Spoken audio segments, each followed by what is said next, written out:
Hi there, I'm Nu-Trix, and today we're looking into my new way of editing voice or dialogue for my YouTube channel using Luna from Universal Audio and the bundle called RX Element or RX 10 Element from Isotope, which is the update that I decided to go for editing my voice. And basically, it's a follow-up on the last video where I talk about migrating from my Intel i7 MacBook Pro to an M1 Pro MacBook Pro. So going from Intel to Apple Silicon and the process of changing softwares because I need to update or not, I need to change. And in this case, I'm testing out the free Luna software, which is a DAW from Universal Audio. It's free for Mac. It works like a console. A little bit of the same logic as StudioOne, where I think it's easier for somebody who work with hardware, console, and tape in a way to use these interfaces than, let's say, Live, which is kind of a totally different approach to how you edit and mix.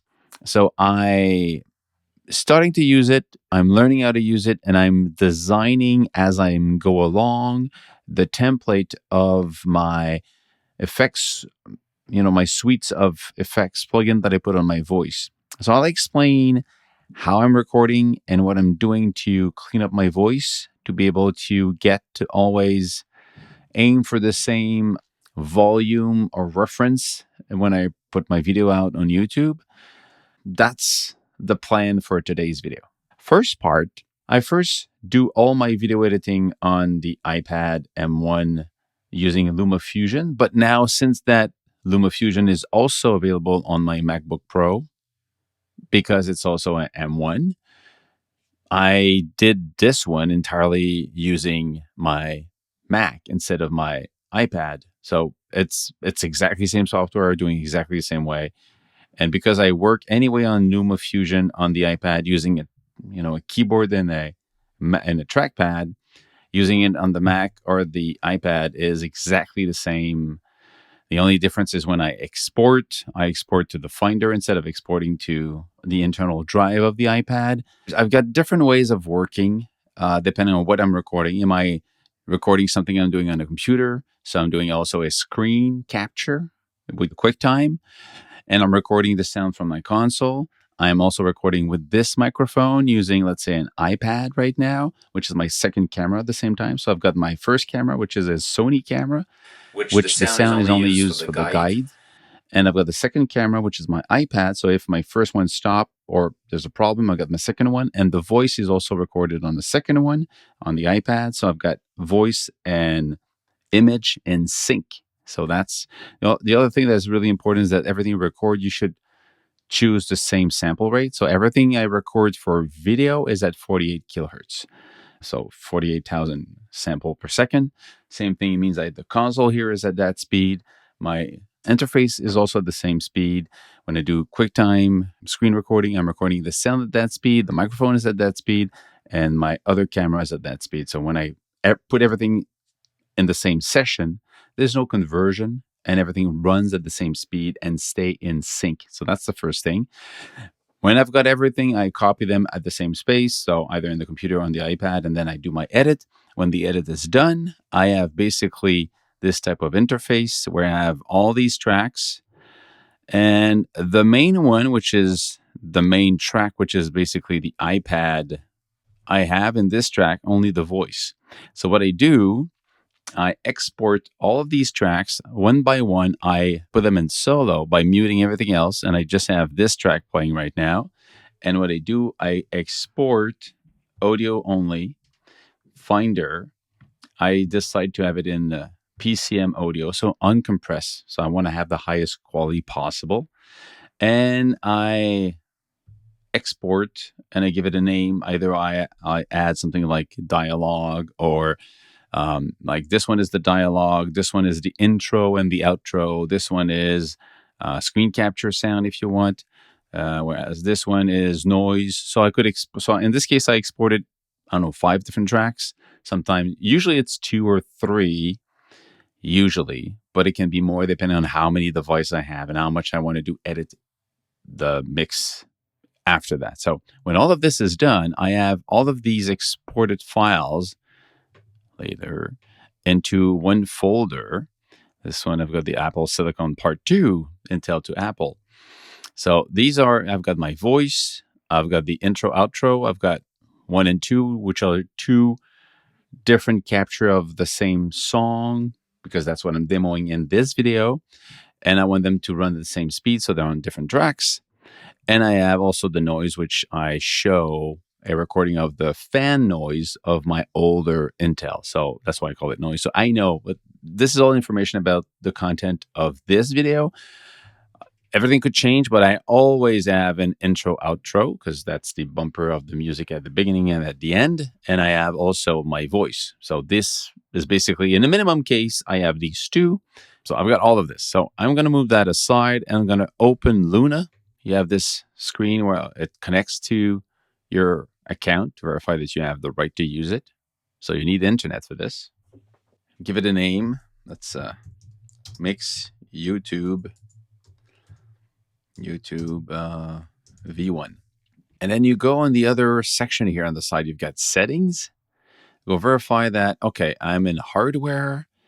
I'm using model 16. That's my mixer over there. I am at the core audio, all that stuff. IO settings, yeah, all the inputs and outputs options. I'm pre-fader infinite. I mean, I'm not going to touch any of that, honestly, because everything is pretty okay, I would say. So I've got everything I need, and the main output is on 1 and 2. Okay, perfect. Go back to create, verifying that it's going to be recorded in my folder of Intel to Apple Silicon Part 2. That's the one I'm working on. I'm going to put it exactly in the same folder. Open, it's going to be there, and I press create, and it creates a new session. So what Luna is, it's a DAW. It has everything you expect for recording, multi-track, and mixing it, with the aspect of going through tapes or emulation of analog tapes and saturation. What people love about the sound of analog.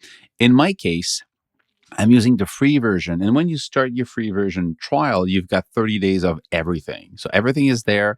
You can test everything. But I don't know what's going to be left after I stop the 30 days, but it's free. So after 30 days, at least I should have the DAW without the effects or the plugins, for example.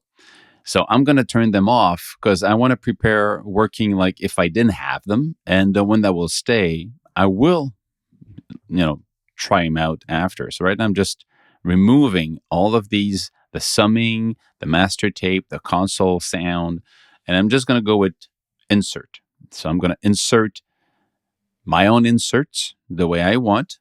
So I need 1 track. I can easily just take my voice and drop it here. So it should be here somewhere. Here we go. The first one is the main output. So this one is my voice. Warp, the warp, it's if you want to play with changing the tempo and all that stuff. I'm not doing that. I'm really doing a post mix, so it sounds good. So warp, timing, all that stuff, I'm not going to use it. I'm basically going to want to verify that the sound is the right level. If there's any errors, I'm going to fix it. So I've got that first track, which is the voice. I have intro and outro. I'm going to put here. It's going to be creating a new track. So I've got the intro and outro. They're at the right place. I can go faster and take this one, and this one, and move them. Actually, I'm not going to take the intro. I already have the intro. And then drop them here. So they have the wrong place, but if I select them, press Shift and select all of them, I can move them back, the whole thing, where I need to. So I've got here the noise. You see, is about a moment where I stop talking here. So this means that it's the right thing. I can take, if I can click somewhere else, and then just take this one and move it here. So you can see that that's it. I talk about the fact that it's noisy, and then I stop, and we hear the noise. So now what's the difference between, if you look at all the tracks, you have, everything's going to be chopped up. I don't care about the chopping of everything, because in this case, I'm not using this. Really rapidly at the top, you've got different views. If you want to just look at the mixer, here we go. I want to get rid of all these other you know, effects that are built in. I might, I'll see where I want to go after that, if I might bring them in, because it looks interesting. But right now, I just want to see if I can use it for quick editing of my sound, because most of the time I really go quick with my videos, because I just record and I know I can drop the voice in the first track, and I've got already the effects tuned to my voice and this microphone. And because I don't change that, the rest is fairly easy to adjust, outside of the fact that I might be off microphone, I'll be closer, whatever. And so I might change values, but most time it goes quickly because it's already tuned or edited. So the value of that track is made for my voice. I'll go back to this window here. Okay. So my voice, I want it to be louder. I was looking for adding something like a normalize, but I don't find any, edit track to normalize the sound. What they have, if you want to do some more editing, you click on this little edit window and you have these different controls here. Like you can mute something, you can duplicate, you can insert, you can fade, you can consolidate, you can separate here. So what I'll do is I'm going to take this, but look at this window at the top here. You've got Q, which is a quantize. You have, this is volume, and this is semitone. So volume is interesting. I can just bring volume up, and you see the volume going up. So when I want to be at, if I look at this, I don't want anything to clip. So I'm going to go, I don't know, +8, which is a lot, but we'll start with this. I don't see anything clipping anywhere here. So what I usually do, I take on one channel. So I'm going to have this channel here. You see it here. I'm going to go insert. I'm going to put what I did normally put when I was using my Intel computer. So I'm going to go into, where is it? Isotope. I'm going to go into Isotope. And the first one's going to be a D-clicker.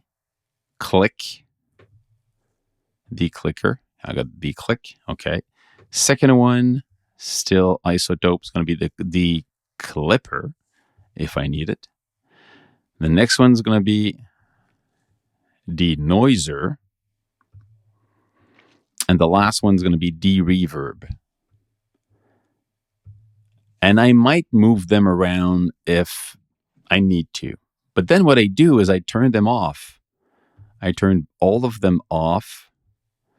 And I've only turned them on if there's a need. There you go.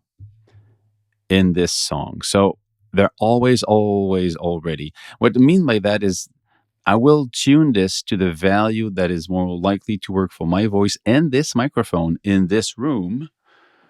And every time I mix it, what I used to do with the other session in StudioOne, I would just take the same song, copy, rename it, and get rid of all the tracks and put new files in it. So every time I would just take the last settings that I did the week before that. So I would always kind of update the way my microphone works in my room, my voice evolves over time, and the way I feel it sounds better. So I was always building on the last template that was last week videos. So that's kind of how I'm going to approach this again. So they're all turned on right now, but they don't need too much. If you listen to the track without any effect, it sounds pretty clean. I've got the intro. You look at the maximum volume, it's okay. And today we're looking into migrating from an old MacBook Pro, but this is very low in volume compared to the first one. So, but it doesn't sound noisy, If you go back to this, new things that I can do with the M1Pro that I didn't. It's not noisy. So what I'll do, I'm going to go to the last. I'll go again to this one. So the last effect should be a compressor and a limiter. So I have one. I don't have anymore the Isotope one because I had the full RX 7, and it's just too much for me to buy the whole thing just to have a compressor and limiter. So the RX element, it's good for me. It just helped me clean up the track. For the effects, I'm using iKey Multimedia. I've got most of the TR5 T-Rack plugins, and I have one in here that I like, makes it louder without sounding that it works too hard. Precision Compress Limiter. So this one's going to be my last one. Actually, might not be the last, but so now if I go into this one, I can do with the M1 Pro that I didn't think I could. So now if I actually run, if I turn it off, Beats, the same song in both computer, turn it back on, I'll show you the differences that we have. And I'm going to add on top of this activity monitor. So I can see CPU, cores, how they work, and I'm going to load this one. And you can hear this one. Listen to this. That run on this computer. And what I found was a lot of people testing out how. So now you see it goes loud here, but it might clip, you know, like it's clipping. So what I'll do is I'm going to use this to bring it louder.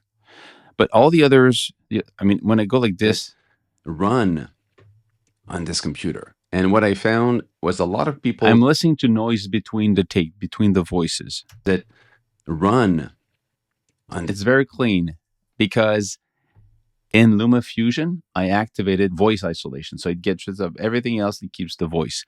You got volume here. But now, to know what I'm mixing at, volume-wise and all that stuff, I have to go on the main track. I'm going to close this for now. Main track. And on the main track, in the insert, I put at least two things. Go back here, and I'm going to put instead the brick wall limiter. That's the one I want. So it's going to be... Does your voice not sound professional? It's actually an email from Isotope. That's kind of funny. Okay, I've got the limiter, but to know if it works the way I want, if I get the result I want, I'm going to bring that a little bit. I'm going to cut a little bit. I'm going to bring a bit of volume here, let's say for now. I don't know, I'll play with it after. But I'm going to have to put also from Isotope Insight, and that's going to be on the second one after. So this is going to be on Insight here. So I mean, after it goes through the plugin, the limiter that run, it tells me what's the computer. And what I found reference was a lot of people testing out what I'm trying to aim. I'm aiming to hit a integrated loudness LUFS of -13. It means that I might not have to bring up the volume in dB and just control so it does not go too loud. Run on this computer. And what I found was a lot of people testing out how a chip was, or a computer was able to work with just running like a recording. Remember that if I go back to this one here, it clips at the top. Okay, I'm actually in the, I'm going to get rid of the clip here. And if I press play again, run on this computer. And what I found was a lot of people testing out how a chip was, or a computer was able to work. So what I'll do, I'll go back to the main voice here. I'm going to close that one. The main voice, I had all these effects. I'm going to add a limiter at the end. Same limiter, the brick wall limiter. And I'm just going to bring down a little bit, like it's going to be like 1 dB before going out. So even if I bring this loud on this computer, and what I found, if I go again, that run, now see, it doesn't clip. And you saw, see, was a lot of people it does very quick how a edit chip was, or a computer was able to work. And that's what I need. I just wanted to tame it so it doesn't clip. With like plugins on. So that's it. That's all I'm going to do for the voice, and copying because I get -13. They could until the computer would crash. And then I could actually go back to this one if I want more volume tracks. And I could say, I'm going to put this. I'm not mixing films, so I don't need 100. I'm pushing tracks of 2 dBs louder material, and I don't record that much. Or I'm going to bring that down, mixing of an, and I'm going to go back to mostly. I'm going to have like 16 to 24. This one, and this I'm going to bring another dB exported version of what I am running. Either it's recorded from these, but these I have like 5 machines. So I don't need 24 tracks. What I don't use usually. Well, let's say I'm going to use 24 tracks. So I'm just going to use it to limit. Where so this is crackling right now, when this one is glitching. Okay. So that's what I have, and I'm pretty happy. I'm going to move this on the side. So I've got my track. I've got this noise here that's supposed to be loud, but I'm not sure we heard it. Listen to this.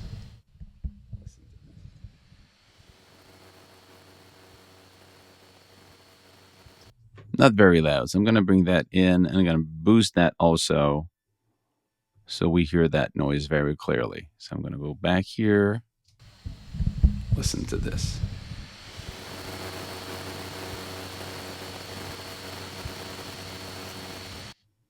So what I'll do, I'm going to fade this a little bit, and I'm going to cut to this section here, and I'm going to fade in on these so it's less of a noise problem when it starts. Hear this one.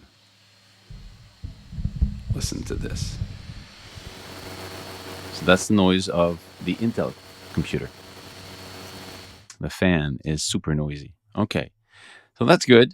I've got these, and if I go back to the beginning, and I go back to the main, and actually I have it here. If I press play, you see the original volume, -12. It goes really loud. I'm Nu-Trix. And then I talk a bit softer. Migrating from an old MacBook Pro. That might be too loud for the voice. Chip to a MacBook Pro. So I'm going to go back here. I'm going to go back to.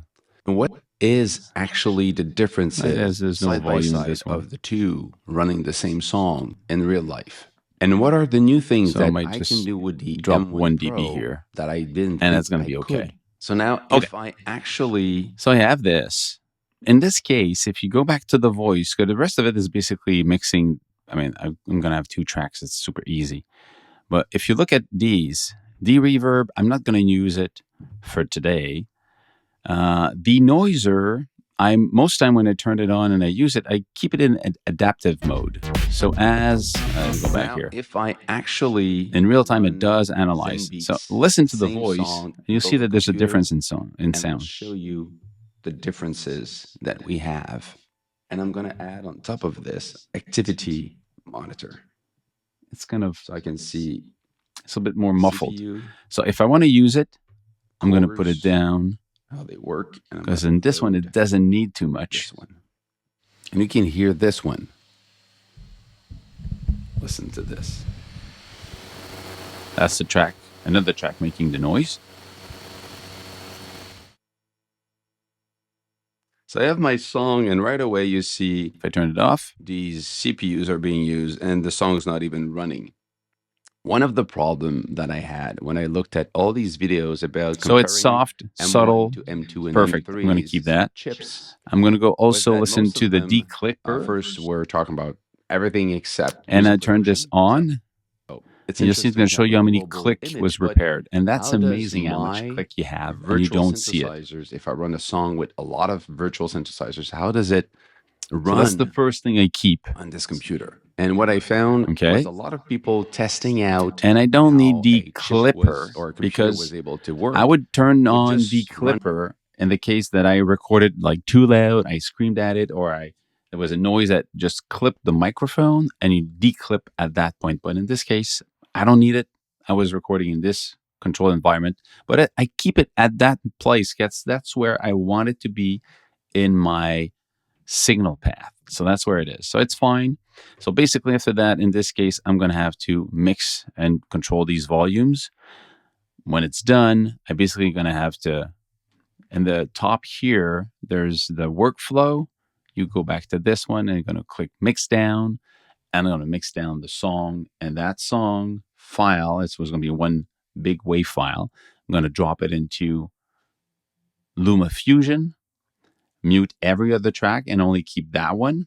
And then I can export directly to YouTube. I'm just going to export to YouTube. I can also export to my folder, my Finder, and use it somewhere else. But that's basically where I'm at. So I think that I'm going to work at it as I'm go along, but I think that Luna is going to be probably my de facto mixing suite, because as you see, I don't use that much. And It seems to be exactly what I need right now. With the right plugins, I'm going to be okay. That's it. That's it for today. Hope this is useful. Question, put them below. I'm learning new Luna as I'm going. So if you have a question about Luna and how it works, put them in the comments, and I'll look at what I can test and answer for you guys. Stay safe, make more music, and see you soon. Cheers.